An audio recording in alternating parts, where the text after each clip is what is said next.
അല്ലാഹുവിന്റെ രോഗത്തിന് ശിഫാ തന്ന നബിയേ. എന്താണ് ഈ സഹോദരന്റെ ഈ സ്വഭാവിയുടെ രോഗമെന്നറിയോ? നമ്മുടെ കാലിന്റെ പാദങ്ങളെ പൊട്ടിവിളിക്കുന്നത് പോലെ ഇന്ന് നമ്മൾ ആ ഒരു രോഗത്തിന് പറയുന്ന പേരിന്റെ വാദമെന്നാണ്. കാലിന്റെ അടിഭാഗം മുഴുവനും പൊട്ടുകയാണ്, ചലങ്ങൾ ഒഴിക്കുകയാ, വെള്ളം തൊടാൻ കഴിയുന്നില്ല.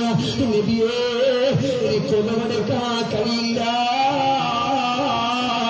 എന്റെ കാലിന്റെ അടിഭാഗം ഇങ്ങനെ പൊട്ടിയിട്ട് ചലം ഒരുക്കുന്നുണ്ട് നബിയേ. അതിന്റെ ഒരു മരുന്ന് പറയോ, അതിനൊരു മരുന്ന് പറയോ? അല്ലാഹുവിന്റെ റസൂല് പറഞ്ഞു,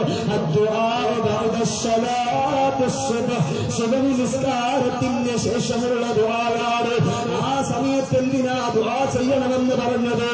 അല്ലാഹുവിന്റെ റസൂല് പഠിപ്പിക്കുകയാ, സുബഹിന്റെ സമയമാകുമ്പോ 2 മാലാഖമാർ ഇറങ്ങി വരികയാണ്. ആ 2 മാലാഖമാർ ഇറങ്ങി വരുമ്പോ ഏത് സമയം വരെ?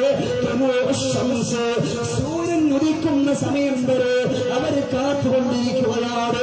അല്ലാഹുവിന്റെ അടിയാറുകളിൽപ്പെട്ട പടച്ചവന്റെ അടിമകളിൽപ്പെട്ട ആരെങ്കിലും ഒരാള് പടച്ചവനോട് ദുആ ഇറക്കുന്നു, ആരാ മനസ്സറിഞ്ഞുകൊണ്ട് ആത്മാർത്ഥമായി അവന്റെ കിടപ്പറയിൽ നിന്ന് എഴുന്നേറ്റ് വന്നുകൊണ്ട് സുബഹി നിസ്കരിച്ചിട്ട് അവൻ പൊട്ടിക്കരഞ്ഞുകൊണ്ട് ദുആ ചെയ്യുന്നത്, അവന്റെ ദുആ പടച്ചവന്റെ മുമ്പിൽ കൊണ്ടെത്തിച്ചിട്ട്, അല്ലാഹുവേ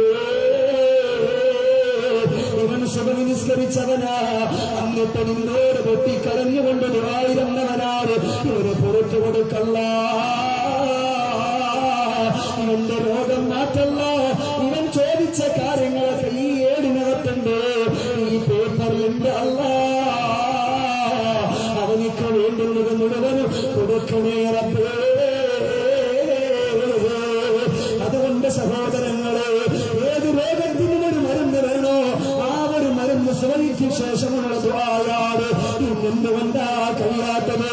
സുബഹി കണ്ട കാലങ്ങൾ കഴിഞ്ഞു പോയില്ലേ? സുബഹിന്റെ യഥാർത്ഥ സമയം കണ്ട ടൈമുകൾ കഴിഞ്ഞു പോയില്ലേ? അതുകൊണ്ട് ചെറുപ്പക്കാരാ, പാതിരാത്രി 1 മണിക്കും 2 മണിക്കും 3 മണി വരെയൊക്കെ ഈ സാധുവായ ഞാനും നിങ്ങളും ഉൾപ്പെടെയുള്ള ആളുകൾ ഉറക്കെ ഒഴിഞ്ഞിരുന്നുകൊണ്ട് പല പല പണികളിലായിട്ട് കഴിഞ്ഞു വേടിയിട്ട് 3 മണിയെ അടുത്തുകൊണ്ട് കിടന്നിറങ്ങുമ്പോ, അല്ലാഹുവേ, ഈ കിടപ്പിൽ കിടന്നുകൊണ്ട് മരണപ്പെട്ടു പോയാ നാളെ എനിക്ക് നിസ്കരിക്കാൻ പറ്റുമോ? നാളെ എന്റെ ഭാര്യയെ കാണാൻ പറ്റുമോ? എന്റെ പ്രിയപ്പെട്ടവരെ കാണാൻ പറ്റുമോ? ഇല്ല. അതുകൊണ്ട് ഇശാ നിസ്കരിച്ചിട്ടല്ലാതെ കിടക്കൂല്ല, അസർ നിസ്കരിച്ചിട്ടല്ലാതെ കിടക്കൂല്ല, ളുഹർ നിസ്കരിച്ചിട്ടല്ലാതെ കിടക്കൂല്ല. അല്ലാഹുവേ, എന്റെ ജീവിതത്തിലെ കടങ്ങൾ മാറാ, എന്റെ ഭർത്താവിന്റെ ജോലിയിൽ ബറക്കത്ത് വിട്ട, രാജ്യത്ത് പോയി കിടന്നുകൊണ്ട് കഷ്ടപ്പെടുകയാ, ഒരു ബറക്കത്തും വളരത്തില്ലെന്ന് പോയിട്ട് 6 കൊല്ലങ്ങളായിരിക്കുകയാണ്. പക്ഷേ കടങ്ങളല്ലാതെ മറ്റൊന്നുമില്ല.